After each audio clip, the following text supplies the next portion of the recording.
Hi, everyone. I'm Ed Robertson, host of TV Confidential. Thank you so much for listening to our program on PWRN, Passionate World Radio Network. If you like TV Confidential or any of the other programs you hear every week on PWRN, please consider supporting this station by becoming a patron of Passionate World Radio Network through Patreon. It is easy to do. It won't cost you more than a few dollars per month. And best of all, you will help PWRN continue to educate, enlighten, and entertain our global audience of 10 million strong and growing. For more information, go to patreon.com/PWRN. That's Patreon, Patreon, patreon.com/PWRN. And thank you again for listening.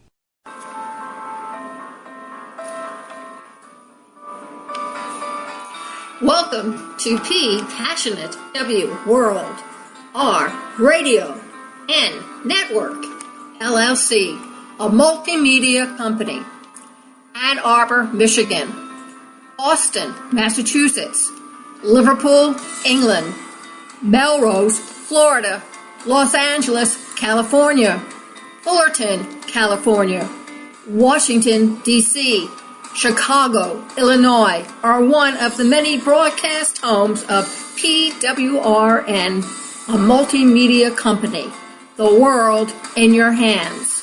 And now, without further ado, let me present to you one of our many hosts and their programs.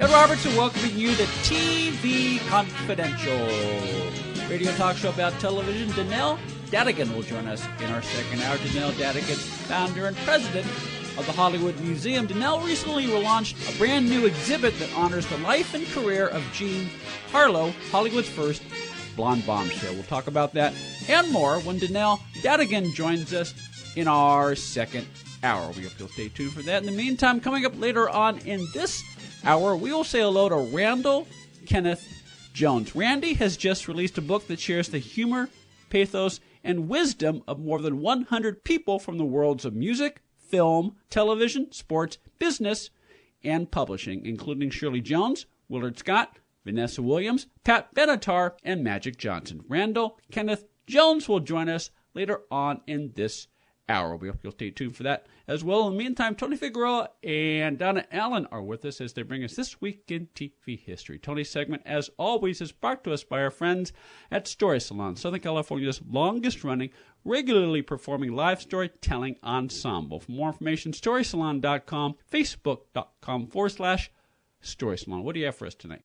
We have Johnny Carson's final Tonight Show. And I believe on his last show, he did mention, he said, what am I going to do when I leave the Tonight Show? I'm going to join the cast of Murphy Brown and be a surrogate father to that baby. And he said, I would like to thank the vice president for making my final weeks here so fruitful. And it was, he said that he had done the Tonight Show under, I think it was 5 presidents. Unfortunately for comedy, 7 vice presidents. Yes. I might have the numbers wrong, but that was over his tenure, which, I mean, when we look back at his reign of the Tonight Show franchise, I mean, he was there when John F. Kennedy was president, Lyndon Johnson. 7 presidents. 7 presidents. I was right, 7 presidents. And then 8 vice presidents. 8 vice presidents, yeah. And so he was very grateful for the contributions that the vice presidents have made. Yeah, he took. He went on the air when JFK was still in the White House. Yeah. And he left the air when George Bush won. Yeah, Bush won. H.W. Bush. George H.W. Bush. George H.W. Bush. And so almost at the end.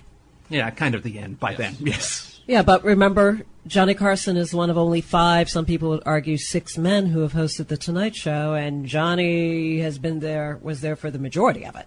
How many years? 30, just short of 30. Just short of 30. Unreal. NBC, because the Olympics were coming up, they wanted to end The Tonight Show because it would have been preempted because of the Olympics. Right. And they did not want to do the handoff in the fall, right. Which October, I believe, would have been his 30th. October 1st, 92 would have been 30 years to the day.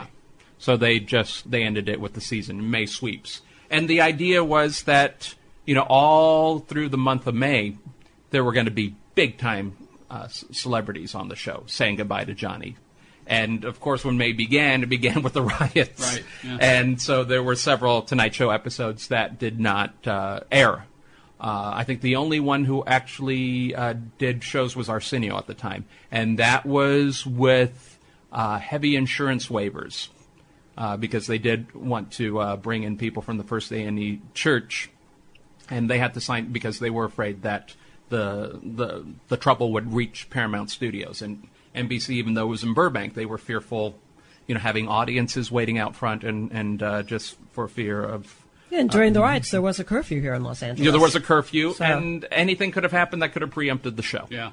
So, I mean, that was a hard part. There were a lot of material about the riots afterwards. I think Robin Williams, who did the show, the penultimate show, said, I was going to give you a VCR, but the store seemed to be out. And I remember when Johnny died, we went to the museum, when it was still the Museum of Television and Radio, and they did a tribute to Johnny Carson, and they were airing in their big theater nonstop Johnny Carson stuff, his appearance on the Jack Benny Show, early Carson shows, pre-Tonight Show stuff. And they showed the second-to-last Tonight Show with Bette Midler and Robin Williams. And there were people behind me who were old enough to remember when Johnny Carson hosted The Tonight Show, but didn't get the joke about the VCR. And I had to lean my head back and whisper, it was right after the riots. Oh, okay, because they completely forgot history. Ed McMahon had once said that you could do a U.S. history lesson just based off of Johnny's monologues from over the years. Yeah, Good. easily. Yeah. Easily, because he would talk about, and he was, I think, very respectful and reverent and balanced. And he was coming in after Jack Parr's tenure, where Jack Parr was a little bit more, I would say, opinionated.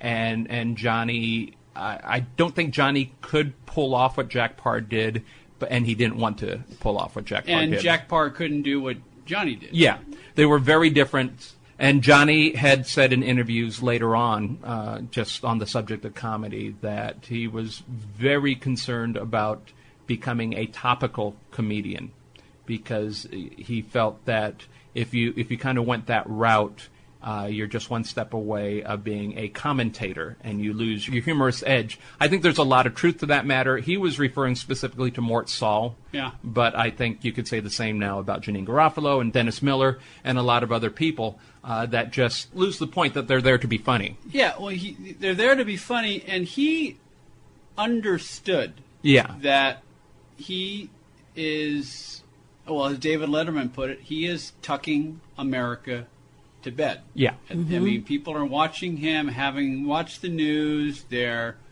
getting ready to end their day, and I mean, not necessarily trying to make people comfortable, but understanding that people are watching him are winding down. So he's touching on things, like a Dan Quayle, like whether it's Gerald Ford, falling down. He's poking fun at things, but also you just kind of do the one-liner and then move on to something else. Yeah. When he did want to say something, he could say it, and people knew that he was serious about it. If there was a statistic or if there was some bit of information that was happening, he could let you know that this is no joking matter, or he doesn't like this. Sometimes it was a personal thing. When the tabloids were saying some not so nice things about him, and he looked right into the camera and called them a few names, and he said, and this is slander, and if you want, you can sue me. I think he was very helpful with Michael Landon, who was having the same problems at the time, and giving Michael Landon a forum which he could also say, this is crap, I believe was his exact words when he was bringing up some of the stuff there. So he did have those points. I think Letterman started out that way, and definitely has shifted, but I would say if you're doing a talk show and you saw 9/11 happen from your window, you have every right to become a little bit more opinionated. I think that also had an impact on Jon Stewart, as it did on a lot of people who, that they felt, I do have a forum here, and I do need to use this responsibly and take it seriously at times, even if I'm doing comedy. Johnny also, he was the host of the show when Kennedy was shot. And he had talked about, he was interviewed after 9/11. Well, what was it like when this happened? And you were doing. He was actually flying his plane when he got the news, and was brought in. But the show was preempted for several days, and it was more was virtually everything. Everything, yeah. But he was more kind of, bringing up America's, lifting up America's morale. As we are recording this, it's a couple of days before the premiere of the highly anticipated 2-hour edition of American Masters, Johnny Carson, King of Late Night, which features, among other things, some rare audio from Johnny's first broadcast, October 10th, 1962, speaking of which is courtesy of our friend Phil Grice. And when we reran our tribute to Johnny a couple weeks ago, Phil talked about how much of the first 6-7 years of the NBC shows were erased at a cost-cutting budget. And then when Johnny in 72 decided everything was going to be preserved, he not only saw to it that all of his Tonight shows from 72 on were preserved, he went to great lengths. I mean, but basically it is literally hermetically sealed. There's a salt mine that was converted into a vault where a lot of the studios use similar facilities geographically away from Hollywood. If we ever have an earthquake or something like that. So this stuff is very top secret. Nobody knows exactly where these places are, and that's where Johnny has all of the stuff from 1972 on. So 20 years of the 30-year history. And I think it was Mr. Grice that brought up the fact that erasing these tapes looked good on paper. Yeah. They didn't really save anything. And it is also amazing that when this was happening with Johnny, and before that Jack Parr and Steve Allen, which some of the stuff is around, some of it's not, and Ernie Kovacs, this is only less than a decade after Desi Arnaz decided, we should film I Love Lucy so we can save it for posterity and have quality reruns and everyone can have the same quality. So the concept of preserving television shows, knowing that people might want to see these in the future, was already established about a decade before Johnny took over. And the fact that the bean counters really wanted to just show the brass that, look at how we're saving money. But in reality, they weren't. Some things never change. Yeah, and it's still an issue now. So it's important that stuff is still out there, that we could still see it. I talked to people who weren't around now when Johnny Carson, or they were very small and they watched some of the stuff that's been, that Carson has put out, the Carson family has put out on DVD, and it is wonderful stuff. Especially some of the black and white stuff that somehow survived. And I'm not just talking about the Ed Ames tomahawk toss, which is very memorable. Yes. But just singing a duet with Pearl Bailey, which was a big deal. And then, Pearl Bailey kissing him on TV at that time, which was rather controversial. You just didn't do that. And then while they're singing, said, "Don't worry, Johnny, nobody's watching us on this channel anymore." And just having that, or just having some of the figures that he got to interview at the time. And then if you look at, from a history of entertainment, how many careers started because of their appearance on The Tonight Show? Just comedians alone. We could spend an hour on that. We could spend an hour on that. How much of Tom Dreesen wrote a book on that. Yeah, Tom Dreesen wrote a book on, yes. An excellent book, by the way. Yeah. How many people were exposed to Broadway caliber productions because they saw it on The Tonight Show? Shows that may not have made PBS, but you could have seen, like the cast of Camelot on The Tonight Show, or any Broadway production that was in New York at the time, and then later that would have had the touring company come through L.A. or the local company. How many times were people exposed to that? How many candidates that either made it into higher office or did not make it? How many candidates? How many ex-political figures made it on The Tonight Show, promoting their book, saying with how many quotable things were just there under his tenure? I mean, it's pretty amazing, and it was very, very sad for those of us who, we all grew up. We don't remember when Johnny started, but we all remember that Friday when the last show aired. Johnny had always been there. Yeah. Other hosts came, they went. Johnny was consistent. He was always there. And when Jay took over the following Monday, he was in a no-win situation, which we'll talk about when we continue This Week in TV History in our second hour. We hope you'll stay tuned for that. In the meantime, Randall, Kenneth, Jones will join us when we come back on TV Confidential. Hi, this is Lillian Caldwell, CEO of Passionate World Radio Network. Distinguish yourself from the ordinary. I want to tell you that since I started attending the courses put out by T.R. Garland for leveraging LinkedIn for speakers, authors, coaches, and service-based professionals, that PWR Network has accomplished several of its goals. 1, JV partnership. 2, JV advocates. 3, a potential writing position. 4, an invitation to collaborate with a major internet radio network. 5, 400% increase on the profiles that have connected with me and who have come to review PWRN's profile. 2 potential clients, both CEOs. And I finally recognized and found my ideal audience. I cannot thank T.R. Garland enough for his course, 12 weeks of leveraging LinkedIn for speakers, authors, coaches, and service-based professionals. And you too can achieve this kind of stellar accomplishment. So don't hesitate. Contact T.R. Garland today.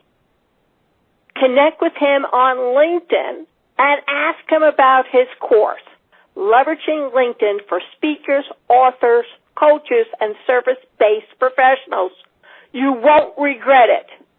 In fact, you'll probably thank him. Hi, this is Shirley Jones, and you're listening to TV Confidential.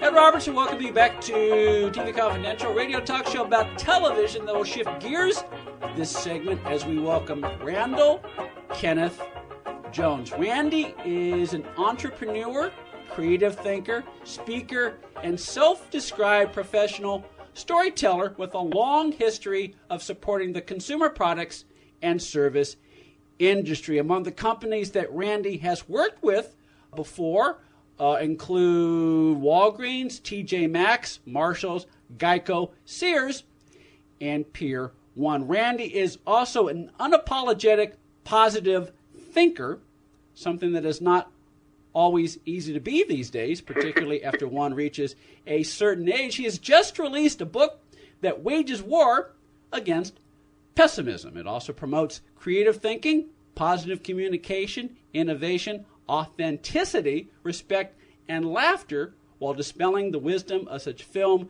TV, sports, and business icons as Shirley Jones, Aaron Brockovich, Kathy Griffin, Magic Johnson, Colin Mockery, Vanessa Williams, G.W. Bailey, and more than 100 others. We'll tell you more about Randy's book in just a second. But first, Randall, Kenneth Jones, welcome to TV Confidential. Well, thank you. I want to take you on the road so you can introduce me everywhere I go. We were kind of talking about this before we formally started recording, Randy, but what led you to write this book?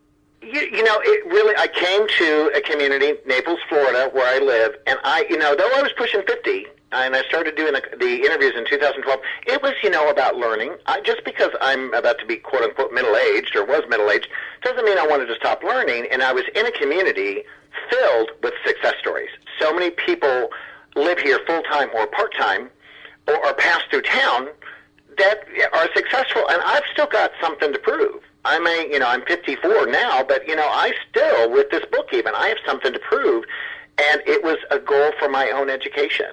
And part of what I really try to get people to understand is education never stops, and there are people in every community that can help you learn. Yeah, education never stops, and no matter whether you're in your 5s, as you and I are, or you're in your 6s or 7s or 8s or even 9s, every day is an opportunity to reinvent ourselves if we want to. Oh, absolutely. I mean, and people down here, I'm in Florida, so no surprise. I talk to a lot of people in their 6s, 7s, 8s, and 9s. And let me tell you, there's some 9s down here that are putting me to shame.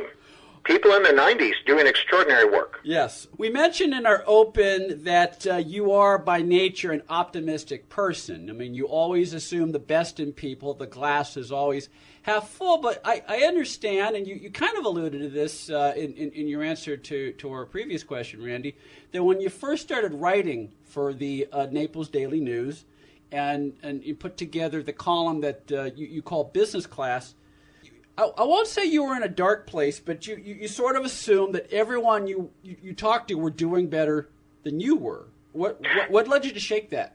Oh, well, I think you're being kind, but no, I think I was in a dark place. I think I was really tired. I was, when I moved down here, I was 47. Yeah, I loved the sun and the beach, but as I kind of said before, I still had something to prove, and I needed something to kick-start that.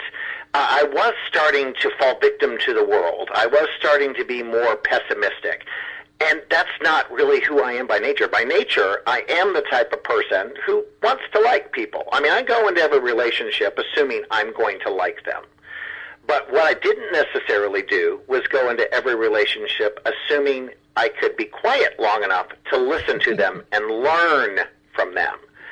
So part of it was really trying to fight my own instincts of talking too much and being quiet long enough to pay attention to my new surroundings and what would happen if I listened more and if I could learn. So I guess I took what I would like to believe is an optimistic approach to kind of a darker time in my life.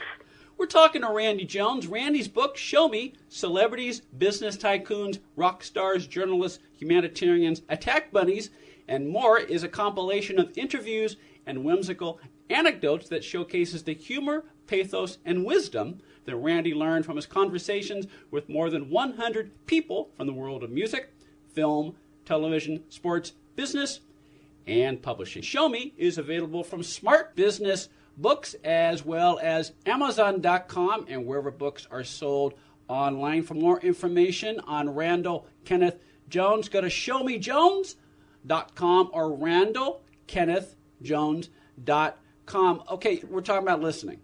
Now, so many of the people that you talk to and whose wisdom that you share in Show Me, Randy, so many of the people that you talk to, they brought up the importance of listening as one of the keys not only to having a successful business, but to have a successful life. And while that seems obvious, it is, as you just alluded in your question, it can be very hard to do sometimes because we, as people, we can let a lot of things prevent us from hearing what's going on.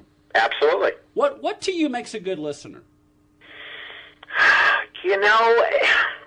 There's so many things I think we're taught as children that we forget to do as adults. And I'm going to say that's a very good question. We are taught to listen and pay attention as children. Think about it. Think about what you're teaching your own children or grandchildren. I mean, you don't just get to spout off whatever comes into your head when you're in a classroom environment. You're somewhat forced to listen, but then we grow up, and then we get opinions. And then we think our opinions matter more than other people, and I think we start to focus so much on putting forward our own platform that we're not being that polite, kind, thoughtful, listening, creative child that most of us were raised to be. Seriously, I've never been asked that. That was a phenomenal question. It's interesting because, I mean, like you said, we're taught to listen as children. As we get older, circumstances make it difficult for us to listen. Sometimes we need to uproot ourselves, in your case, literally. But in a lot of cases, not literally, figuratively is the word I'm looking for right now. But to get us out of whatever rut we're in, so that we can pay attention to what's going on. Oh, absolutely. But, think about it. I literally did move from D.C., the D.C. area, to here. So I literally and figuratively addressed the issue. I literally got out of town because I wanted to change the scenery. Yeah, and I know friends that they're either looking at their sixes or they've just reached their sixes, and I want to shake them because they get hung up on the number. And, and you alluded to this a little while ago. We both know people in their 8s and 9s who will put us to shame. And, but it's like you can't, when you're a teacher, you can make someone listen. You can make little kids listen. And because, you can, it's the carrot and the stick. If you don't listen, Randy, you're going to get an F in comportment and you're going to have to stay after school and blah, blah, blah. It's a little hard to do that when we get older. And it's very difficult as people. I mean, sometimes we may have to intervene, but more often than not, we sort of have to let them find the water themselves. I know that's not a question, but hey, my whole book is built on people's observations, so I'm good with it. Yes, and among the people whose observations Randy shares in his book, Show Me, include Shirley Jones, Barbara Corcoran, Willard Scott, Vanessa Williams, G.W. Bailey, Carly Fiorina, Colin Mockery, Pat Benatar, and Magic Johnson. Randy's book, Show Me celebrities, business tycoons, rock stars, journalists, humanitarians, attack bunnies, and more. Show Me is available from Smart Business Books. You can also find it at Amazon, wherever books are sold online. For more information on Randy, go to showmejones.com, RandallKennethJones.com. What's the deal with bunnies? Okay, I will tell you the G-rated answer to that. Yes, please. Because there's a personal professional development. I want to stay on the air. Yeah. there's a hybrid to that, but I will share with you. I had a job at one time in my life where an incident happened where I was at work. I happened to be naked, and I was attacked by a bunny. I have henceforth, even though I'm built like a football player, scared to death of bunnies. And if you want to know the story, you really do. This is where I get them. You got to read the book to find out when the big man is afraid of the little bunnies. And the book is called Show Me. It's available from Smart Business Books and also available wherever books are sold online. Obviously, unless this is photoshopped, Randy, I'm holding the hardcover edition of the microphone. You've got two bunnies with you, and one of them, one's just in front of you, one's on your typewriter. The fact that you still have a typewriter is kind of cool. But it's because I feel like I'm more of a traditional journalist. Yeah. I wanted to be a throwback to, the journalist of the 50s and 60s, and traditional communication is what I'm really pushing, listening to people, talking to people, having conversations, so that really explained that. But if you're going where I think you're going, those are real bunnies. Yes, they are. So they are real bunnies. There's no Photoshop. I was a little freaked out at first. I've even been known to pop a little baby Xanax every now and then, and I thought I was going to have to do it. My friend Laura, who is an actress, brought those bunnies to this photo shoot, and I swear she rehearsed them. They hit every mark. They were unbelievable. There's picture after picture of me looking ridiculous, and the bunnies nailed every single shot. So I don't know what it was. Maybe they weren't trained to do this, but the bunnies did better than I did. So I actually handled the scenario pretty well. Well, it's a great photo. You look relaxed, and whether it was Xanax or just calming yourself, I mean, it's a great photo. And Randy's book is a fun book. It's called Show Me. It's available wherever books are sold online. Let's talk about some of the people that you talk to for the book and some of the secrets that they share with you and with your readers. Now, just about like in the case of, say, Shirley Jones and Kathy Griffin. Now, they both come from film and television. They come from entertainment celebrity. Yet, a lot of the things that they talk about are. It's very commonsensical. They apply to all walks of life, particularly any business you start, especially if you're an entrepreneur. Like what Shirley says, always have something that people want.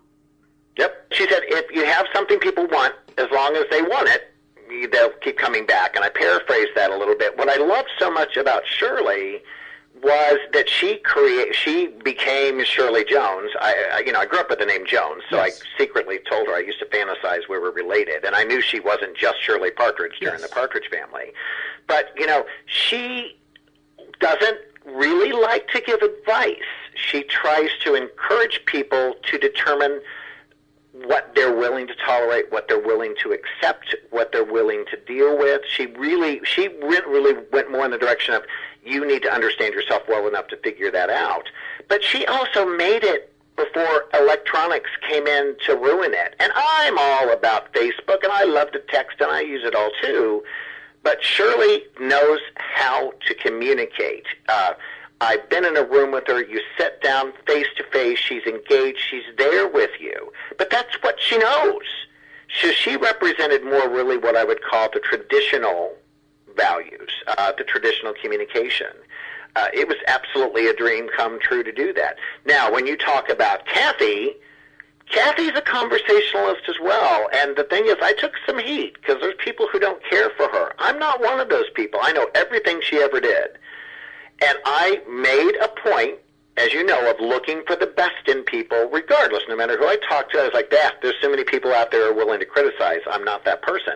With Kathy, I'm almost bad for brands because I love the fact that she embraces humor. I love the fact that she made her parents celebrities.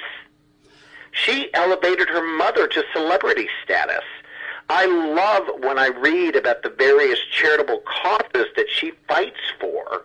And I also knew in order for Kathy Griffin to remain relevant for decades, literally, she had to be pretty smart. I mean, you can't do that on your own and have that kind of profile for that long without knowing what you're doing. And I think the book proves that she didn't disappoint. She's her own best PR person. Man, nobody promotes Kathy Griffin better than Kathy Griffin, and she doesn't apologize for it either. I respect her for the same reason I respect Adam Sandler, and I'm not a fan of Adam Sandler because I don't belong in the target demo. But what I like about him is what I like about Kathy Griffin, which is she knows her audience. She knows she knows her brand. You mentioned the word brand, and she knows how to make the most of it. I mean, one of the one-liner, she shares is, know where the next opportunity is, but don't be complacent. Don't stop looking for other opportunities. Yeah, and she's not afraid to go for it. But what she really does, you're right, she knows her demo. She says upscale gays and soccer moms, and she knows who they are. And she puts herself on the same side of the table. If you see her live, she's talking to you as your best friend. You really do feel like you're chatting with her. She puts herself at the same side of the table. Any successful person wants the person they're selling to, that they want to reach, to feel like they're part of a club. But I also have to say, and I put this in the book, and I told her that I saw her live in Columbia, Maryland, the day Michael Jackson passed away. She did not go there in a negative way whatsoever. She was completely respectful of that scenario and very respectful in the way she handled that for the Jackson family. And I think we both know not everybody was like that. Well, it goes back to how we started our conversation, Randy, which is what we were talking about listening. She read the room that night. Well, yeah. I think she read the room, but I also think she's actually a really good person. Yeah. That's what I'm saying. I've seen so much good in what she does, but then again, I don't have a problem with humor. I make fun of myself all the time in the book. I throw myself under every conceivable bus imaginable in my own book. She does that too. She never claims to be perfect. So, but yeah, I keep joking. Maybe I'm bad for brand, but I promote Kathy Griffin as a pretty great person, and I like a lot of the stuff that she does. We're talking to Randy Jones. Randy's book, Show Me, Celebrities, Business Tycoons, Rock Stars, Journalists, Humanitarians, Attack Bunnies, and More, is a compilation of interviews and whimsical anecdotes that showcases the humor, pathos, and wisdom that Randy learned from his conversations with more than 100 people from the world of music, film, television, sports, business, and publishing, including Shirley Jones, Barbara Corcoran, Willard Scott, Vanessa Williams, G.W. Bailey, Eddie Mecca, Jack Hanna, Carly Finorina, Peggy Post, Colin Mockery, Sonny Jurgensen, Pat Benatar, and Magic Johnson. Show Me is available from Smart Business Books as well as Amazon.com and wherever books are sold online. For more information on Randall Kenneth Jones, go to showmejones.com or randallkennethjones.com. Let's talk about Sonny Jurgensen. Oh. I enjoyed that chapter for a couple of reasons. It was very poignant. It was very poignant because it started with you looking up to him, but because of circumstances, by the time you did the interview, he ended up looking up to you. Well, I don't know whether my ego will allow to go there, but I will tell you, Sonny and Margot Jurgensen have become very special to me, and I actually met Margot first. Yeah. And even though, here's what was so extraordinary to me about meeting a Hall of Fame quarterback. I lived in the D.C. area for 25 years. I never saw him play, but he was always there. He was on Redskins Report, so I knew exactly who he was. But just part of the reason there are interviews I conducted, because I really didn't know what they did. General Barry McCaffrey was another one. I didn't know a whole lot about what it was really like to live in the military. So I did interview people because I was somewhat clueless. I've never followed football. I'm an artsy kid. I've always been involved in the arts, so I really wanted to challenge myself with that. But when people who read the book and see really what happened with the scenario with him, when I was suddenly getting credit from Margot Jurgensen for doing something that benefited a Hall of Fame quarterback, I was completely blown away. The artsy kid was getting credit for being kind to and helping a Hall of Fame quarterback through a tough situation he'd have into playing. He'd had some health issues. I couldn't believe it happened, but I have to say, since then, opposite the tract, and I've spent time with the two of them, and I feel that Sonny and Margot are a true blessing in my life, and they have remained a part of my life, and I'm a better person for it. I've had similar experiences as a result of doing this program, Randy. I mean, nine times out of 10, you do the interview. If you do your job well, you create a shared experience between you and the guest, and by extension, you, the guest, and the listeners. And every now and then, a guest may come back, but 9 times out of 10, that 30 minutes, that 45 minutes, whatever, that's it, and you just file it in your memory bank. But every now and then, something happens, and you become friends with these people. Yeah, absolutely. And like I said, I go in it trying to like people, but I tell you, when I look down at my cell phone and I see Erin Brockovich is calling me, I pinch myself every time. Yeah. I mean, that's another blessing. I talked to her last week, and I mean, she can't help but to give people advice. And she wrote the introduction for the book, but with Erin, the example I'll give, we live the same life. We are both Midwestern kids from college towns who are the same age, so we really discovered the friendship wasn't based on me wanting to be friends with a cultural icon, Erin Brockovich. I talked to somebody who was almost exactly like me, and we hit it off, and we stayed in touch because and it's been, once again, a gift, just a gift in my life. We'll continue our conversation with Randy after this quick time out here on TV Confidential. Hi, this is Lillian Caldwell, CEO of Passionate World Radio Network. Distinguish yourself from the ordinary. I want to tell you that since I started attending the courses put out by T.R. Garland for leveraging LinkedIn for speakers, authors, coaches, and service-based professionals, that PWR Network has accomplished several of its goals. 1, JV partnership. 2, JV advocates. 3, a potential writing position. 4, an invitation to collaborate with a major internet radio network.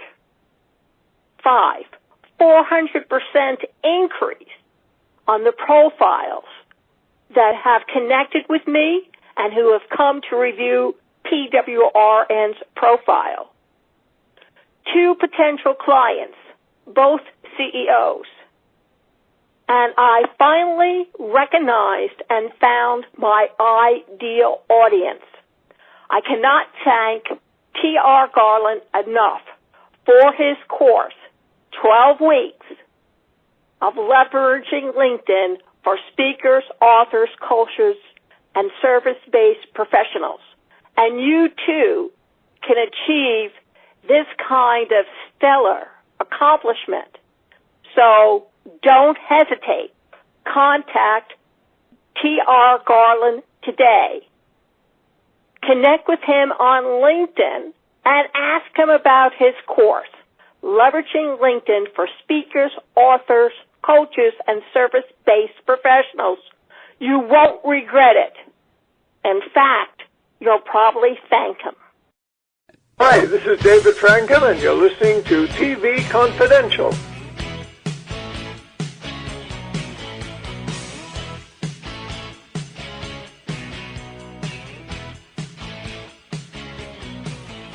Roberts with a reminder that Donelle Dadigan will join us at the top of the hour. Donelle Dadigan, founder and president of the Hollywood Museum. You'll stay tuned for that. In the meantime, our guest this hour is Randall Kenneth Jones, founder and creative director of Mind Zoo. After living in the suburbs of Washington, D.C. for 25 years, Randy moved to Naples, Florida, where he wrote a column for the Naples Daily News about people who he assumed lived better lives than he did, only to find out that the secret to success and happiness often lies within ourselves. Randy's book, Show Me, Celebrities, Business Tycoons, Rock Stars, Journalists, Humanitarians, Attack Bunnies, and More, is a compilation of interviews and whimsical anecdotes that showcases the humor, pathos, and wisdom that Randy learned from his conversations with more than 100 people from the worlds of music, film, television, sports, business, and publishing. Aaron Brockovich wrote the introduction to Randy's book, Show Me. Peggy Post of the Emily Post Institute, Peggy Post, wrote the foreword to Show Me. Show Me, Celebrities, Business Tycoons, Rock Stars, Journalists, Humanitarians, Attack Bunnies, and More is available from Smart Business Books. You can also find it at Amazon.com, wherever books are sold online. For more information on Randy, go to ShowMeJones.com.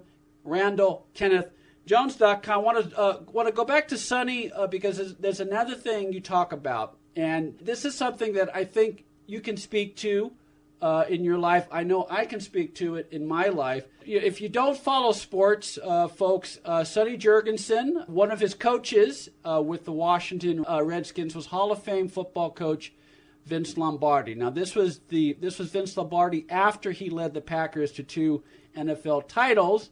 And nobody knew it at the time, but Lombardi was also dying. But during the 1 or 2 years that Jurgensen worked with Lombardi, he learned, even though he was an established quarterback in his own right, he learned so much from him. And Lombardi continues to be his mentor 40 years later, even though... Absolutely. He really reveres the man. And to see the look in his eyes, and you know, the point, it was a short time period. And that point being, even in a very short time period, it can be a 10-minute, 15-minute conversation. It can be working together for a year. Vince Lombardi affected and impacted Sonny in a way that he's taken with him into the rest of his career and his life. You just never know when you're going to say something or do something that impacts someone for life. It goes back to listening. It goes back. I mean, it's the old adage. It goes back to listening, and there is a certain amount of luck in business success. Luck is opportunity meets preparation. Right. And that comes to listening. It's paying attention to this may be the moment when everything you've done at this point that has prepared you for this moment, for this opportunity, this situation, this is all coming together now. And are you willing to pay attention to the signs, or are you going to let it pass by? Well, let me make a point, too. I mean, listening does come up over 50 times in this book. It's obviously what comes a lot. But if you will notice, I did not ask you these questions.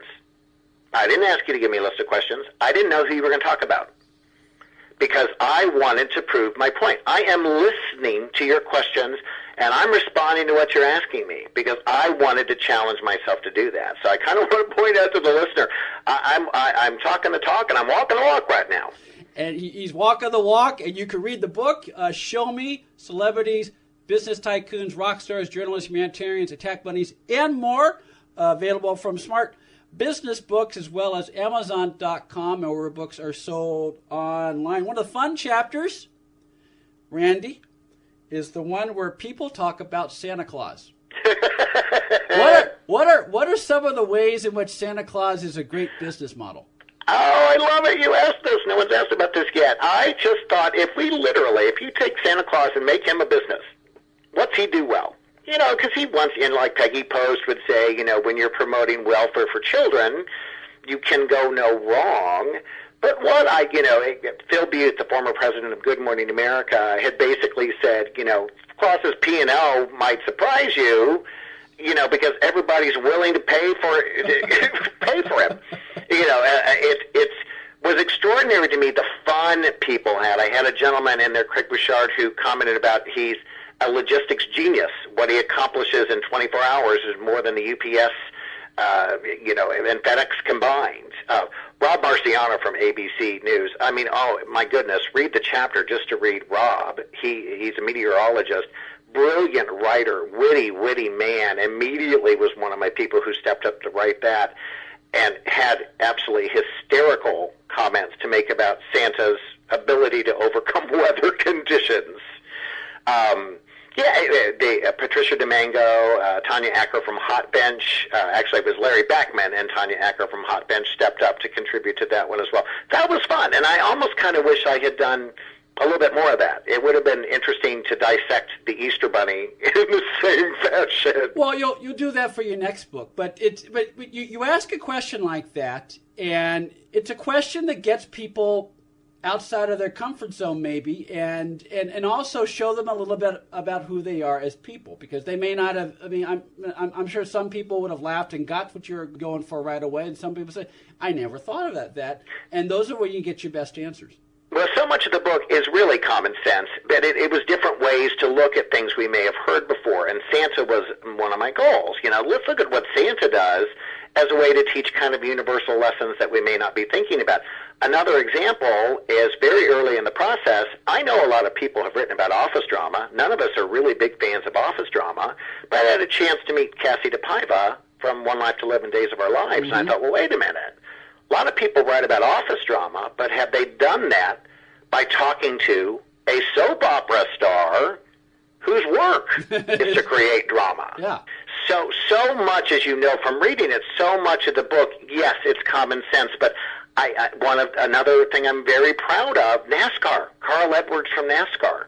I can't say I'm the only person to ever put NASCAR in a personal or professional development book, but when you want to talk about what I believe we work too fast and what happens when you work too fast and the disasters you create, hey, talk to a NASCAR guy, because he'll tell you can't really work too fast without planning ahead.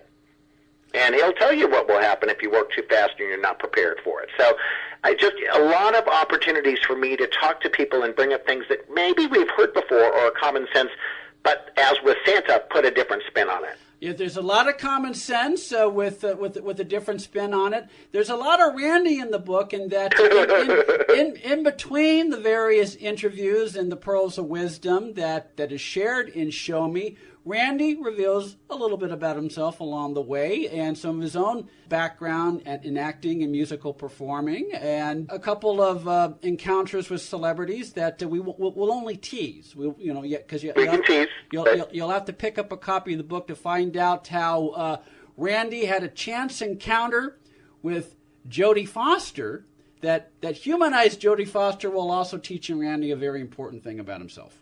Yep, and that celebrates our mother's Big time. Celebrates her mother's big time. Yep, Jody's mom and my mom are the heroes, and Jody and I are just little kids.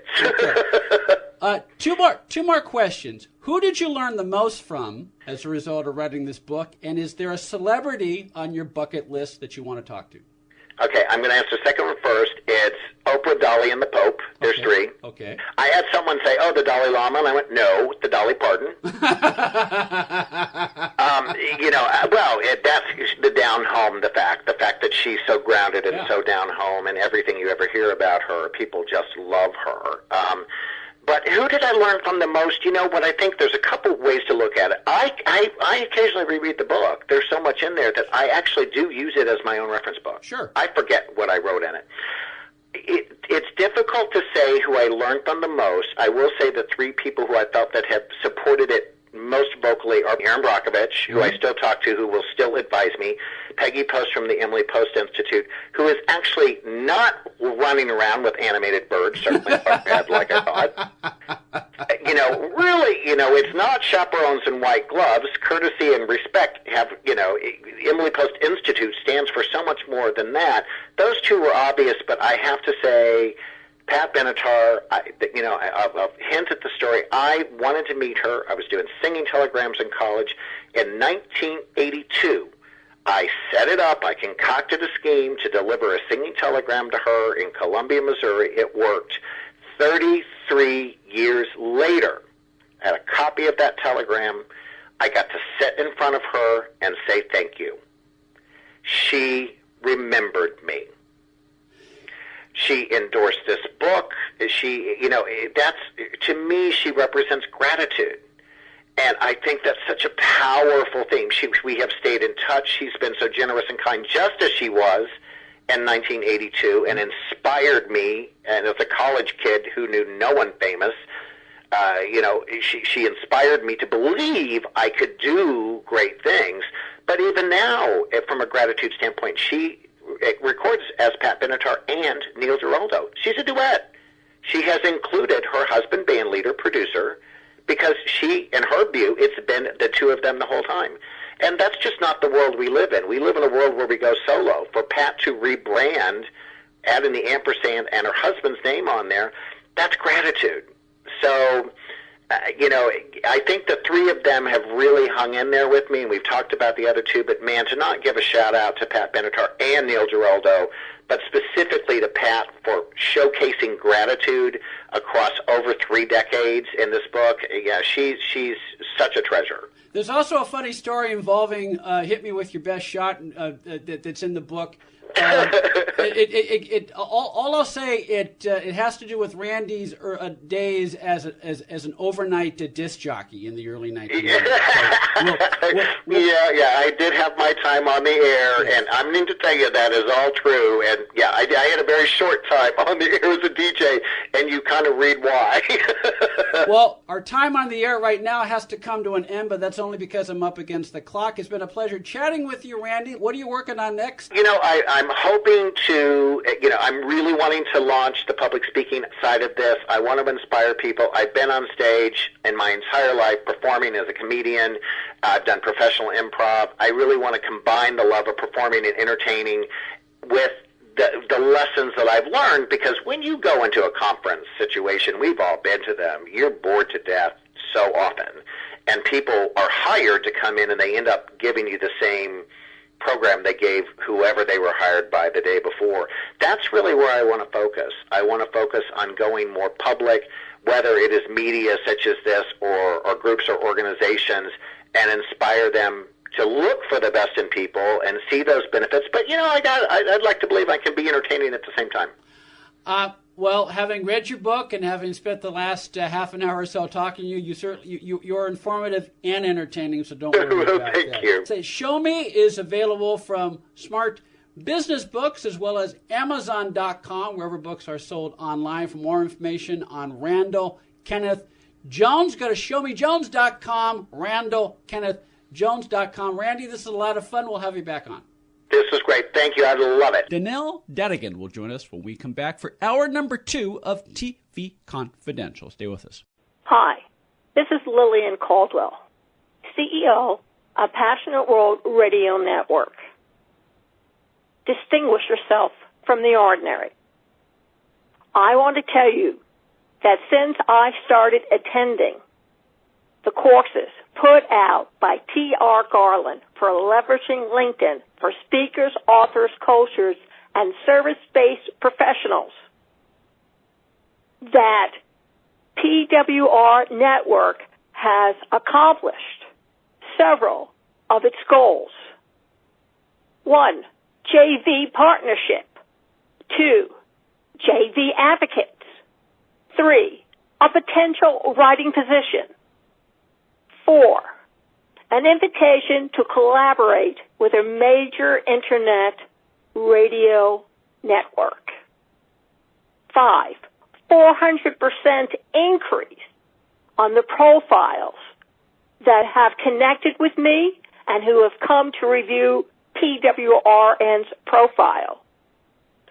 2 potential clients, both CEOs. And I finally recognized and found my ideal audience. I cannot thank T.R. Garland enough for his course, 12 weeks of leveraging LinkedIn for speakers, authors, coaches, and service-based professionals. And you too can achieve this kind of stellar accomplishment. So don't hesitate. Contact T.R. Garland today. Connect with him on LinkedIn and ask him about his course, Leveraging LinkedIn for Speakers, Authors, Coaches, and Service-Based Professionals. You won't regret it. In fact, you'll probably thank him. Hello, this is Tippi Hedren. You're listening to TV Confidential.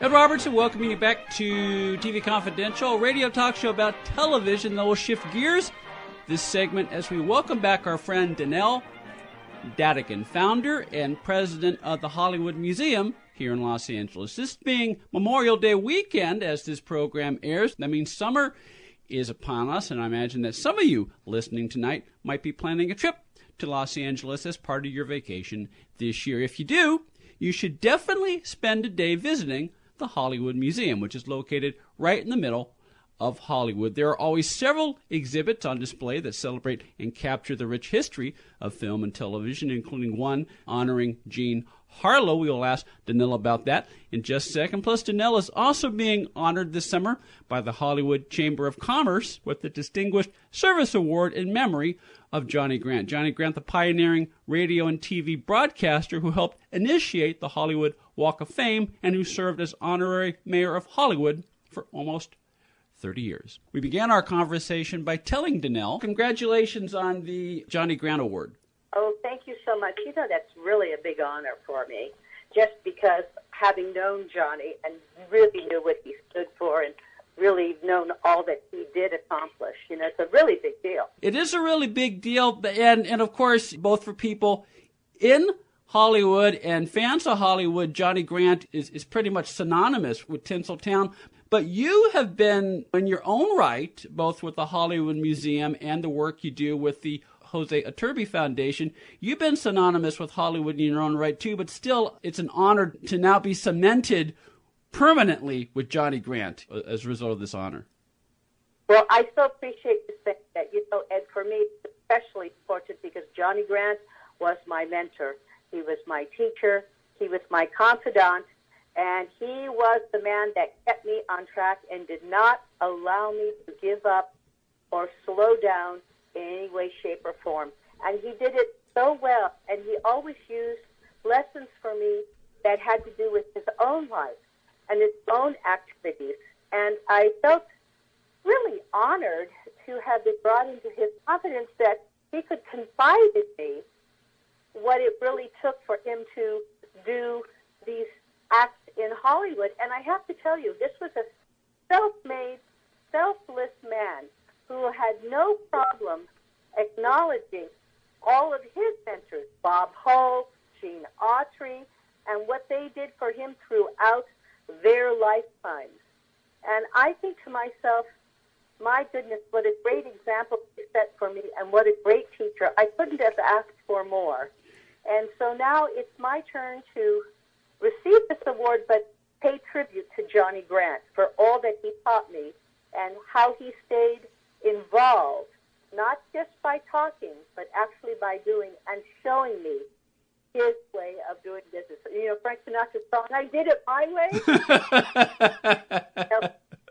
Johnny Grant did it his way, and he taught me, and I am so thrilled to follow in his footsteps. We're talking to Donelle Dadigan. Donelle is founder and president of the world-famous Hollywood Museum here in Hollywood. Donelle is being honored this summer by the Hollywood Chamber of Commerce with its Distinguished Service Award in memory of Johnny Grant. Johnny Grant, the honorary mayor of Hollywood, and we're talking to Donelle a little bit about the legacy of Johnny Grant. We'll also ask her a little bit about some of the exhibits that are coming up on tap this summer at the Hollywood Museum. But you talked about how Johnny was a selfless man. We all know he was one of the biggest cheerleaders for Hollywood present and past.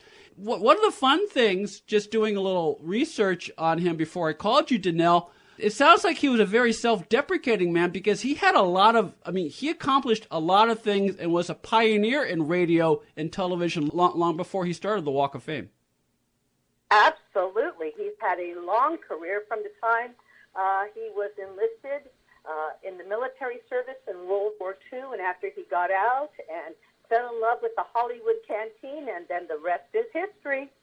The rest is history. And one other thing that you and Johnny have in common, besides your dedication to Hollywood past and present, is I know that the Hollywood Museum has been very active in giving back in recognizing our veterans. And Johnny was dedicated to those who served our country. I mean, going back to his connection and his friendship with Bob Hope, he was an ambassador for the USO. Absolutely. Johnny Grant did more than 69, let's say 70 tours for the USO. And I did not go on them with him, but I must tell you that every celebrity that went on tour with them, when I have met them, when they were in Los Angeles, whether it was that year, following year, 20 years later, 50 years later, let me tell you, they all were still in awe of what Johnny Grant did. And also one of the first to help bring Hollywood stars to convalescing veterans from both World War II and the Vietnam War in the various VA hospitals around the country. Oh, absolutely. I mean, I remember one of his last tours was to Kosovo, and I remember being invited, and, mothers are very good for us. My mother said, Donelle, you are not going. It was in the middle of a war-torn Kosovo, and it was just, not safe, my mother thought, for me, no matter what Johnny had to say. We're talking to Donelle Dadigan, founder and president of the Hollywood Museum. Among the exhibits going on this summer at the Hollywood Museum will be Jean Harlow, Hollywood's first blonde bombshell. For tickets and more information, call 323-464-7776, 323-464-7776, or go to thehollywoodmuseum.com. You can also follow the Hollywood Museum on Facebook and on Twitter. Donelle, we mentioned in our open that you have a big exhibit coming up honoring Jean Harlow. Oh, yes. And actually, that exhibit has just opened, and we are thrilled because we show Jean Harlow from her birth all the way through her untimely death in her early 30s. And she was quite a star and quite exciting when you look back on it.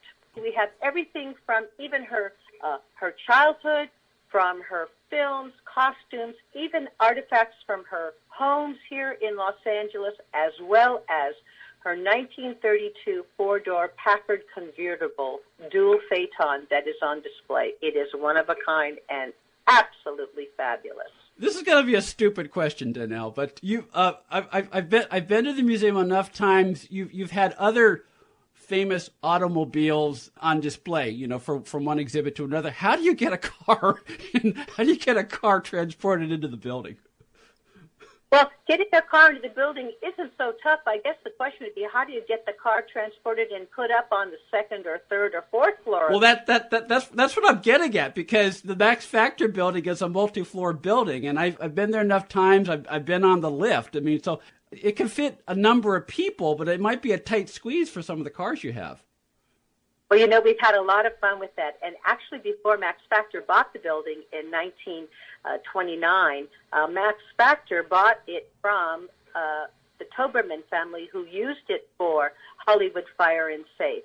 So it's a solid poured-in-place concrete building. The elevator holds 13,000 pounds, and is 22 feet long by 15 feet wide. And I will tell you, we've even had Marilyn Monroe's 1962 Cadillac limousine on that elevator and brought up to the second floor for a special exhibit. We've talked about this before. I know that you and your team are always obtaining items for one display or another. You're always authenticating items to make sure that this is the real thing. But let me ask, okay, so for the Harlow exhibit, for example, because it just opened within the past couple of weeks, if you or your team were to discover something that, oh gosh, we should make this part of we should put this on display, would you add to the exhibit as even after it launches, or would you save that for another time? That's a really great question, Ed, and I think I would say that we would love to add on, and we do that occasionally with these special exhibits, because not everyone can get their items, because they come from around the world. We get opportunities to display private collections, and then we have to authenticate them, like you said. Mm-hmm. That takes a little bit of time. So sometimes not everything is ready to go on opening day, but 99% of it is, maybe 100%, and then we learn of something new. But I certainly wouldn't want to deprive our guests from having that opportunity to see these new items to become part of an exhibit. And we love to do that.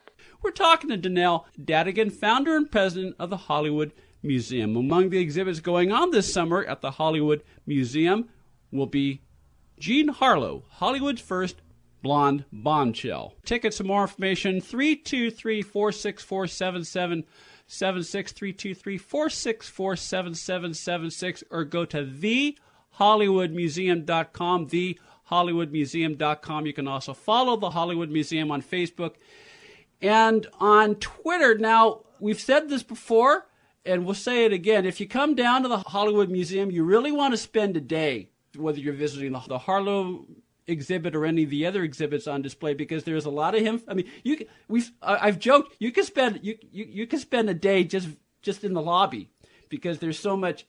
You just don't have items on display. Now you've got placards, you've got a lot of history for people to absorb. If there's, and it can be very easy to overlook stuff because you want to try to get as much in the time that you have. If there's one or two items in the Harlow exhibit that you really want people to stop and pay attention to, what would they be?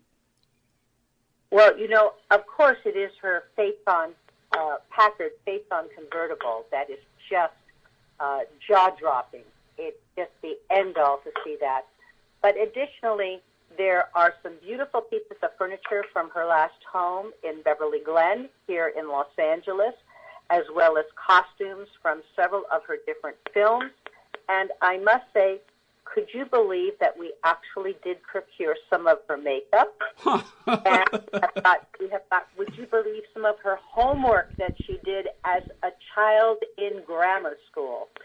So this exhibit just transcends not only her entire life, but all the different facets to her life, whether it's her private life or her public life. And as you said, people for this exhibit can spend 2, 3, 4 hours just combing over the artifacts as well as the history that is attached to it. But I must say, one of the most intriguing items is possibly a full-size portrait of her, depicting her on a 6-foot-tall canvas that her mother had painted, had commissioned after her daughter Jean Harlow's death. Now, I must tell you that the mother always wanted to be the actress. But it was her daughter. And there's some very interesting things, and the average person wouldn't catch it, except that when they come to the museum, we call it out, and so it's very much fun to see.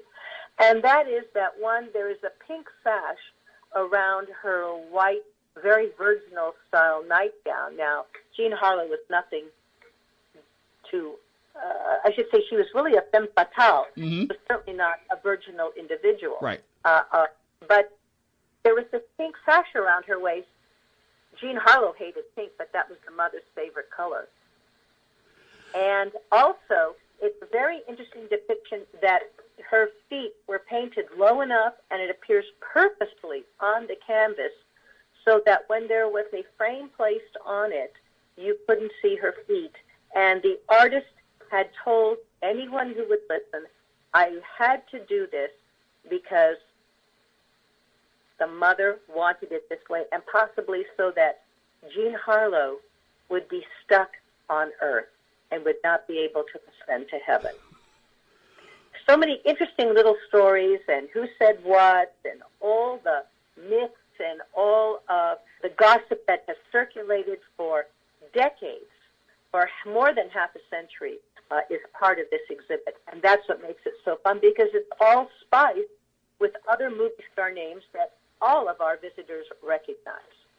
And that's just a sample of some of the detail and some of the many things that are on display, and that you will learn about Jean Harlow at the exhibit Jean Harlow, Hollywood's First Bombshell, which is now on display at the world-famous Hollywood Museum, 1660 North Highland Avenue at Hollywood Boulevard in the Max Factor Building. For more information, thehollywoodmuseum.com. Ed, one very important thing I really want to share with your audience about Jean Harlow was that this painting had been lost for more than 50 years, and it was recently found, and the first time it's ever been put on display for anyone to see other than the person who found it is here at the Hollywood Museum. So it's another fun draw to this exhibit.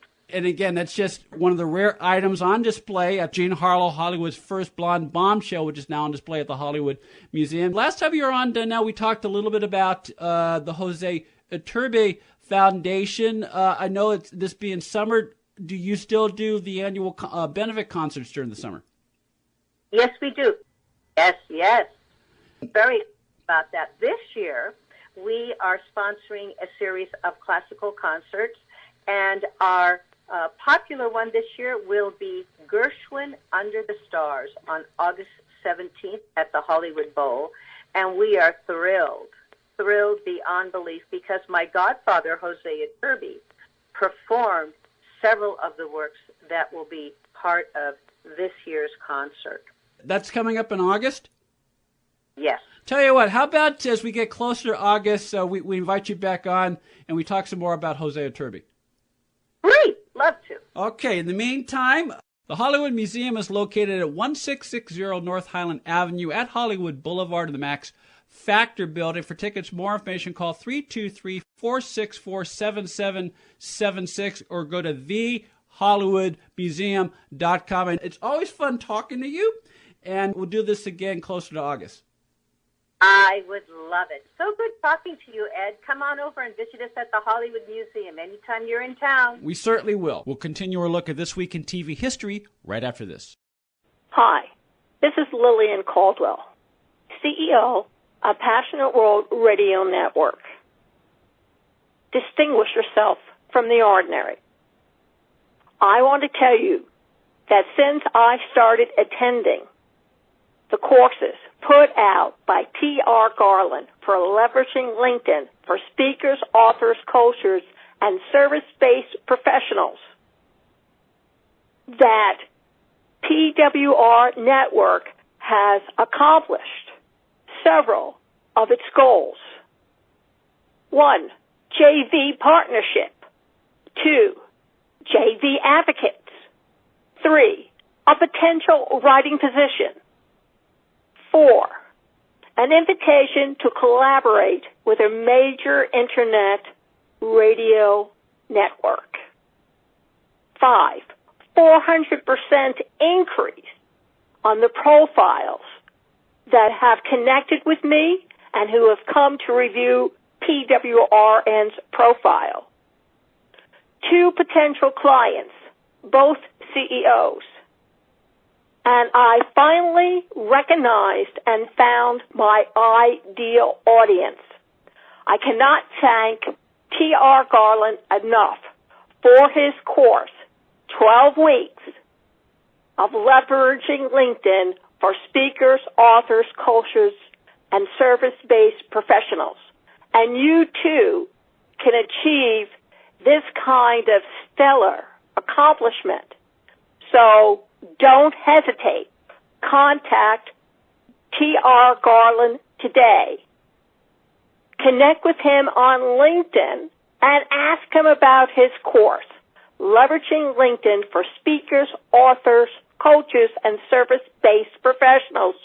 You won't regret it. In fact, you'll probably thank him. Hi, this is Rich Little, and you're listening to TV Confidential.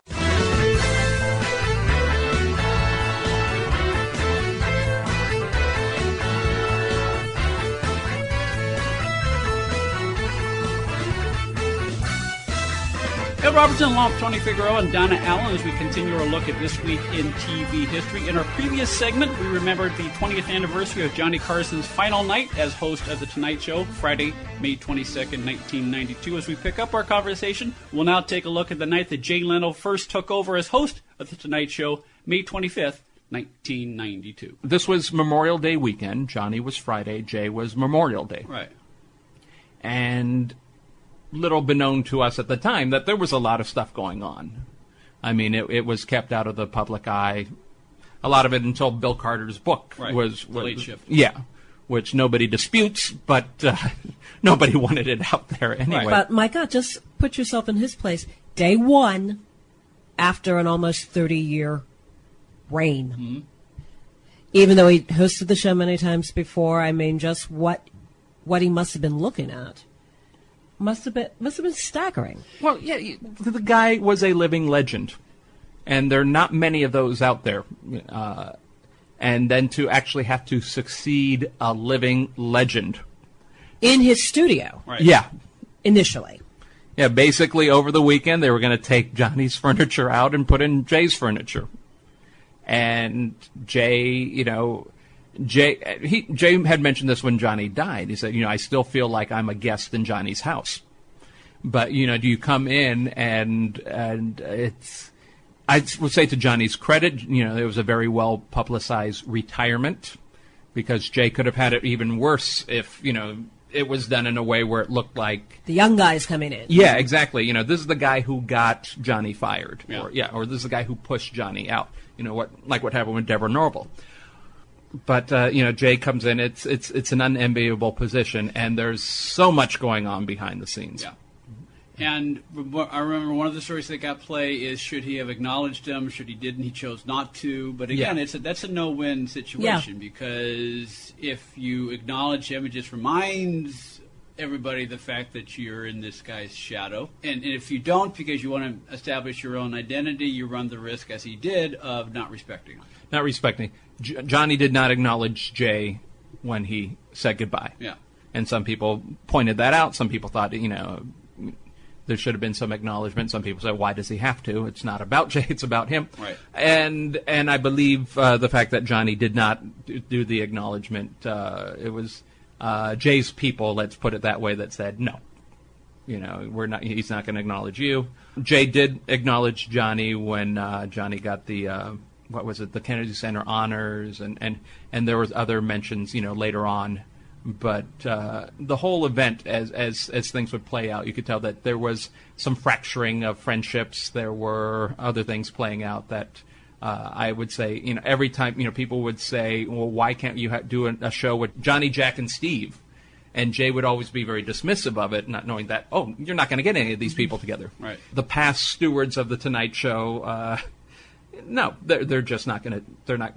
Basically, Johnny is not going to do that, not because of Jay, but because of his relationship with NBC. Right.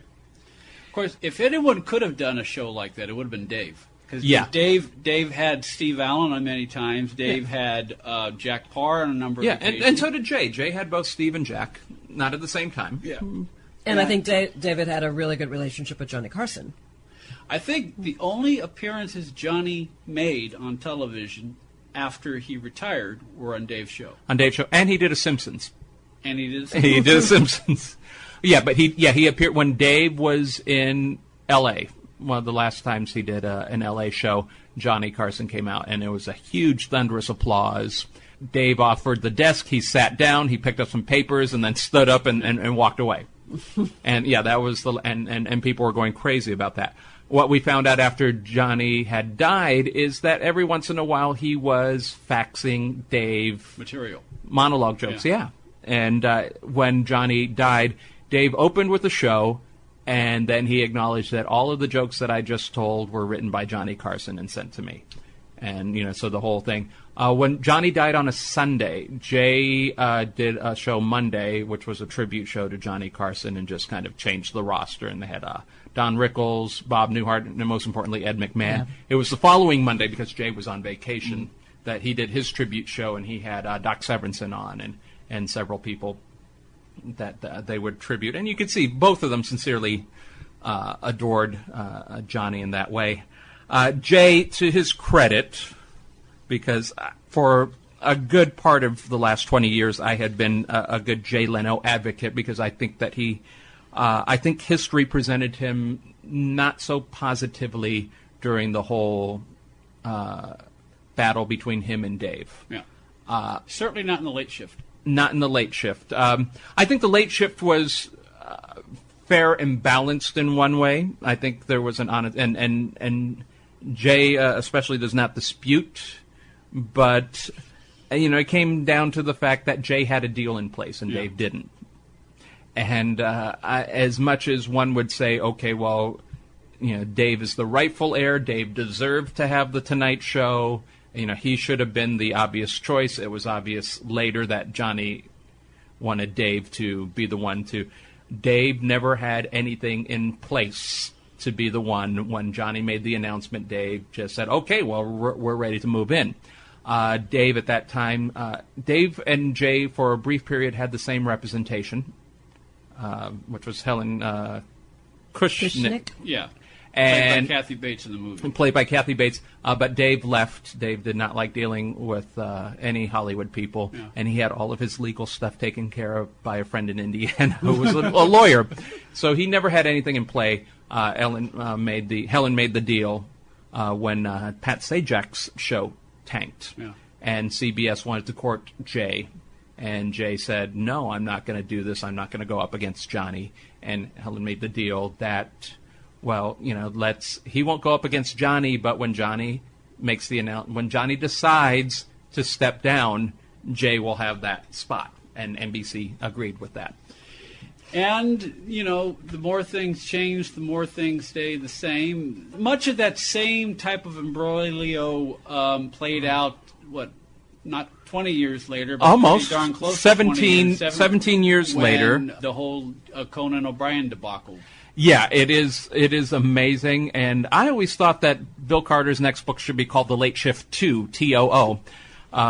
But he wrote it, more of an independent story. And if you read them both back to back, they're both very good reading. I mean, before we jump over there, we do have to note that Jay, in his first tenure as Tonight Show host, he, like Dave, did their post-September 11th shows.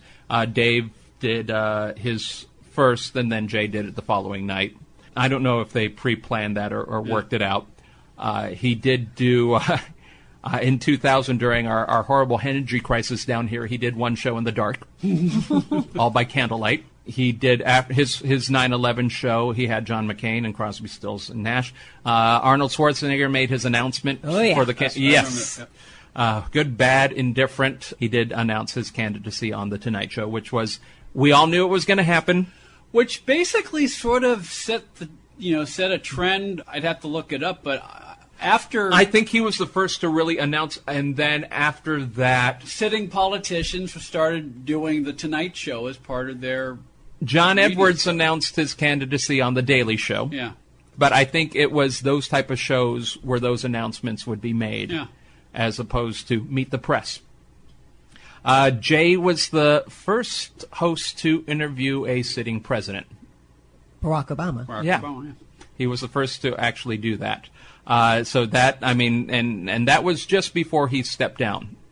And he said that was, the highlight of his career as to actually interview. He's done it once since Dave has interviewed Barack Obama, at least once, if not twice. And Jon Stewart has also interviewed Barack Obama, and he's done The View. I mean, this president knows how to reach the people. And obviously, and by the time this airs, I think he would have been on The View a second time. He would have been, you're right. He would have been on The View a second time. It's kind of a horrible tarnishing the way that things ended. 5 years prior to Jay stepping down, he did say, it was actually the 50th anniversary of The Tonight Show.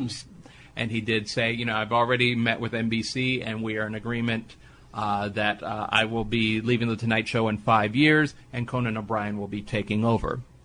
He said it as a way, like we all agreed, and he also said, when I took over, there was a lot of controversy between me and Dave, and I don't want to see that happen. And little did we know at the time. Yep. But the thing is, you say that, Yeah. and either you don't say it or you say it and you own it. Right. And I think that was one of the things when all of this brouhaha was coming out later, that, well, he said this, and we're holding him at his word. And then other people were saying, well, you can't hold something he said 5 years ago. And I said, yes, you can. But he said this, and it played out this way. And then, Conan, was very elated and took over the franchise for 7 months. Yeah. 2 weeks longer than Jack LaScully. 2 weeks longer than Jack LaScully, and then Jay came back right after the Winter Olympics. The thing is, he said it 5 years. It would be one thing if it was a press interview and you say. Sometimes you say this was things, a prepared statement, right? Yeah. This is a prepared statement on what is, without question, a television institution. Yeah. It's not quite Meet the Press, but it's got a certain amount of gravitas.